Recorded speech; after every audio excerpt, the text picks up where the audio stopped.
Have you ever heard someone say something along the lines of, if you want something in life, all you have to do is think about it, visualize it, believe you can have it, and you will.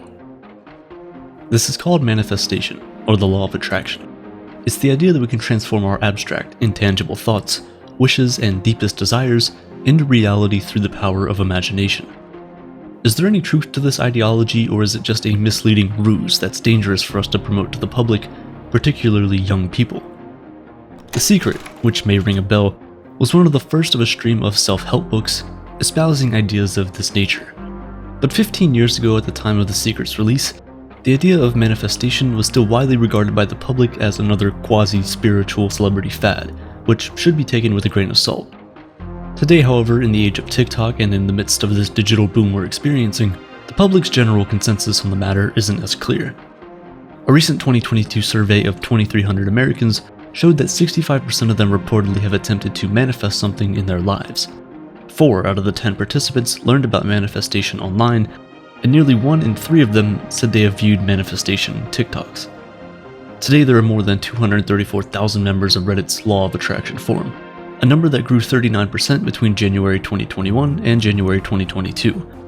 The hashtag manifestation on TikTok currently has 19.2 billion video results. And it's not surprising to see why. Just coming out of a pandemic, people are becoming desperate for any sort of good fortune. So when people online sell stories of how merely thinking about something brought them great success, it's easy to see how millions of people became invested in the ideology. After all, what do they stand to lose? In 2020, in the midst of the coronavirus pandemic and on the 15th anniversary of The Secret's publication, Jessica Wildfire wrote that the book, and the movement it created, had given people license to focus only on their selfish, personal desires instead of doing the hard, thankless work it actually takes to improve the world.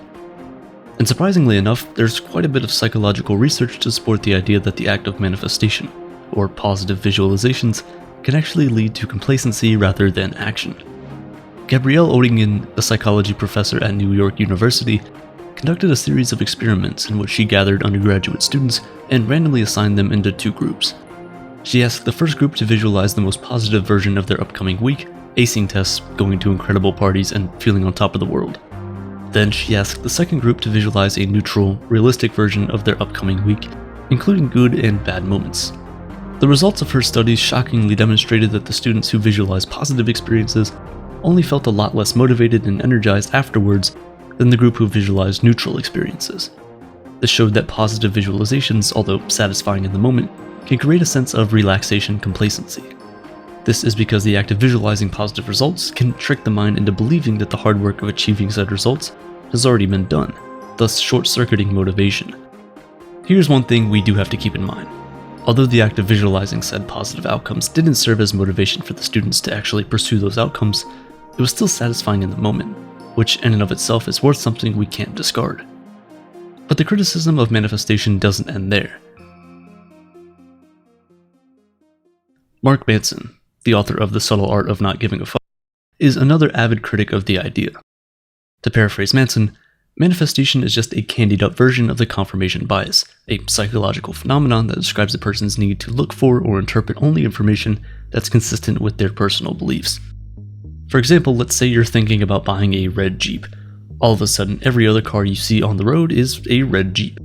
It's not that you're seeing more red Jeeps now than ever before, just that your brain has formulated a bias towards them, and thus now you're noticing them more, thus confirming said bias. The repercussions of enforcing confirmation bias on a large scale are pretty obvious. In a world that's already so politically and socially polarized, the last thing we need is more fuel for people to pigeonhole themselves into their own singular identities. Even beyond that concerning potential, another issue that the idea of manifestation can enforce on a large scale, according to Manson, is that it can encourage people to become delusionally positive, since it puts the weight of the entire universe behind all our actions and outcomes in the world. Consider this. Say you're planning on going on a hike in a mountain range area you aren't familiar with. Leading up to the hike, you're envisioning yourself having an amazing time in nature, soaking up the sun, and feeling at peace with the elements. You spend so much time visualizing or manifesting a positive experience that you don't foresee that you should probably pack a water supply, some food, proper emergency equipment, and a map or 2, all in case the trip doesn't go as positively as you have manifested that it would. Because after all, admitting to yourself that the trip might not turn out to be as positive as you want would go directly against everything that manifestation preaches.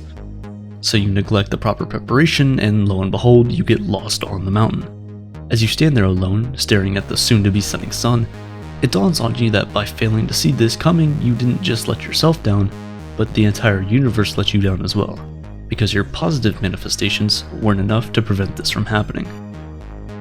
This example is pretty extreme, and I'm not trying to suggest that everyone who believes in manifestation will take the idea so far as to completely neglect practical reality like this. But I think it's important to acknowledge the worst possible usage of an idea so we can understand the full range of the potential that we're dealing with. You could also imagine the situation in reverse. You're preparing for a hike again, but this time you're so anxious about the upcoming experience that all you can envision for yourself is danger, negativity, and an overwhelming feeling of dread. The chances that you would even make it to the hike in the first place with this mindset are pretty low, and even lower are the chances that you would be able to have a good time when you get there with all the worry that's flooding your brain. This means that while delusional positivity isn't the best way to go, absolute negativity isn't the best option either. With that said, where's the happy medium between these two extremes? We know our minds play a role in shaping our outer realities, for it's our minds that dictate the physical actions we take in the world in the first place. But how far does the power of our minds go? Is there some intangible, mystical element at play in between our thoughts and our outcomes? Or is what we see exactly what we get?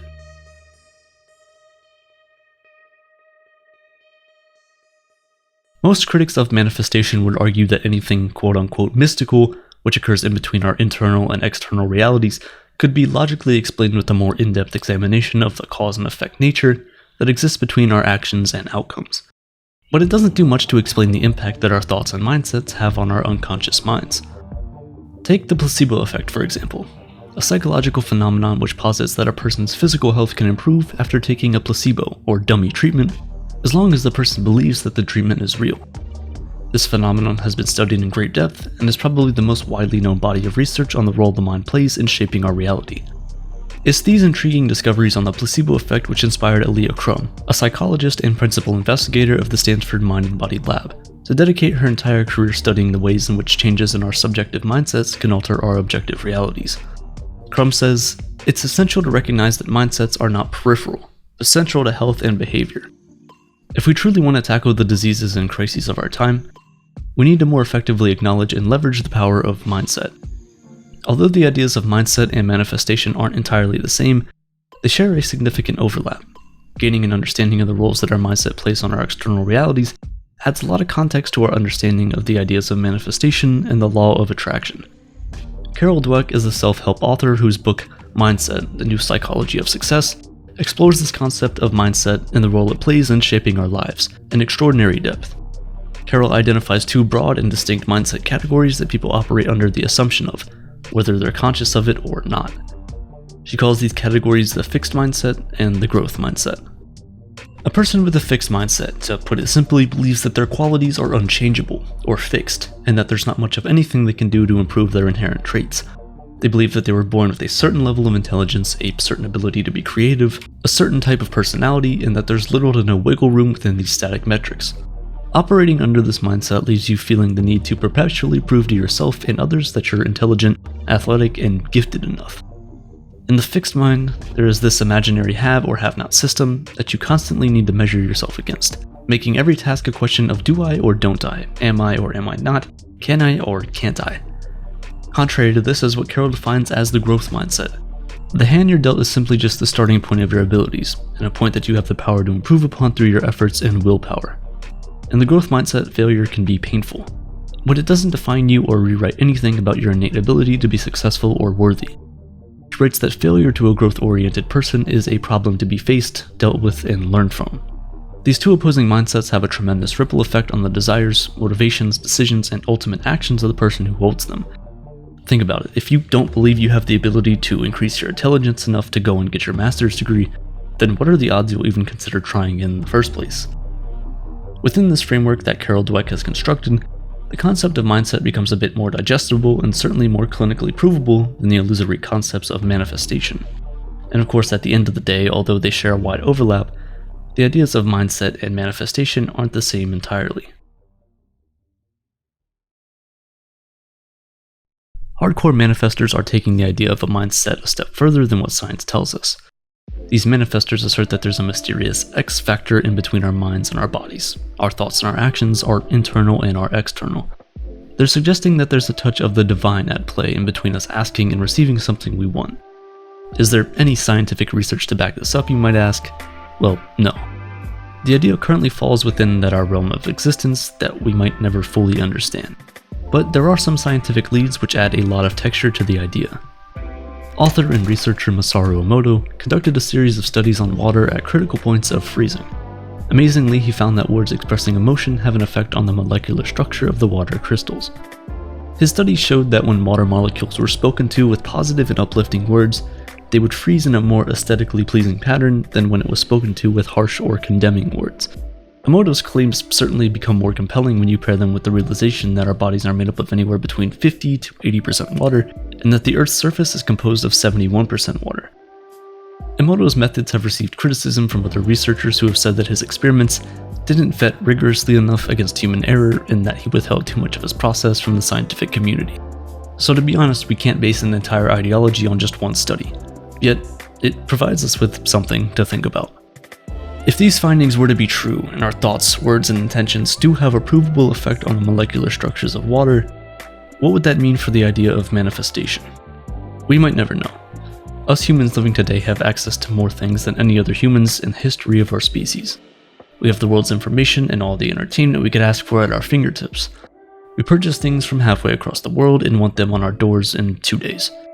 Every company in the world competes for our attention, so we're constantly being fed with everything our minds could ever think of, and as quickly as possible too.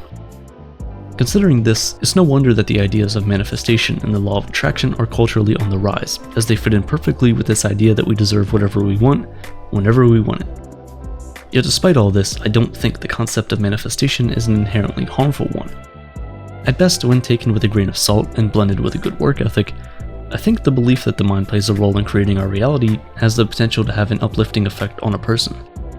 On the flip side, though, I can see how manifestation can become misleading for people who aren't able to take it with a grain of salt, or who are receiving this information from faulty online influencers who are trying to disguise pseudoscience as science, fiction as fact, dreams as reality. Because the truth is, if wishes were horses, beggars would ride.